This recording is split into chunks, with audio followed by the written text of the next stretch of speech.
అవంతిపురం ఒక మంచి సామ్రాజ్యంగా ఎదుగుతూ ఉంది.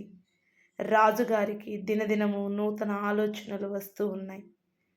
గ్రామంలో ఒక్క ముసలివాళ్ళు కూడా బతకడానికి వీలు లేదు. ఎందుకంటే నా రాజ్యంలో పనిచేసే వాళ్ళే మిగలాలి అని ఒక కొత్త హుకుం జారీ చేశాడు. సైనికులు చేసేదేమీ లేక గ్రామంలో, పట్టణంలో వృద్ధులందరినీ చంపడం మొదలుపెట్టారు. అయితే వాళ్ళకి చాలా మనసు వేదనగా, బాధగానే ఉంది. కానీ రాజుగారి ఆజ్ఞ అతిక్రమించకూడదు.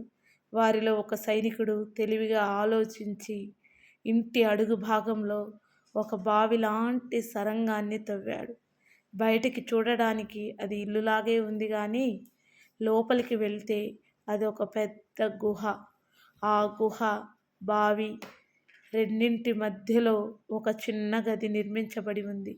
తాడు సహాయంతో లోపలికి తన తండ్రిని దించి ఒక గదిలో ప్రత్యేకంగా ఉంచి అతనికి సేవలు చేస్తూ ఉండేవాడు. అనుకోకుండా కొద్ది రోజుల తర్వాత ఈ సామ్రాజ్యం మీదకు పక్క రాజు దండెత్తడం మొదలుపెట్టాడు. అయితే నేను ఈ రాజ్యం దండయాత్ర ఆపివేయాలంటే ఎవరైనా సరే తెలివిగా బూడిదతో తాడు తయారు చేసుకొని నా ముందుకు వస్తే నేను ఈ రాజ్యంపై దండయాత్రను ఆపివేస్తానని చెప్పాడు.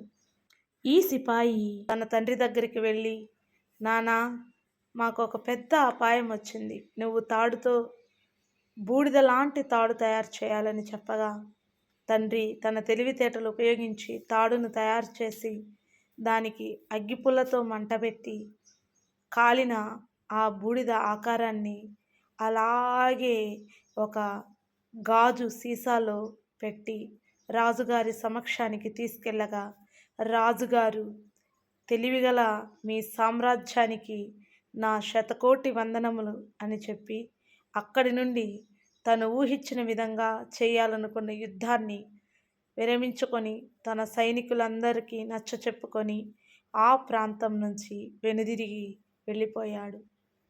రాజు తాను చేసిన పనికి తల వంచుకొని చేసేదేమీ లేక ఇక నుండి ఇలాంటి నిర్ణయాలు తీసుకోనని, ఏదైనా కూడా అందరికీ ఉపయోగపడే నిర్ణయం తీసుకోవాలని నిర్ణయించుకున్నాడు.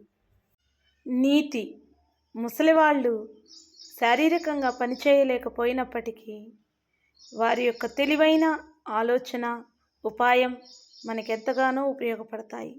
Thank you. Please subscribe.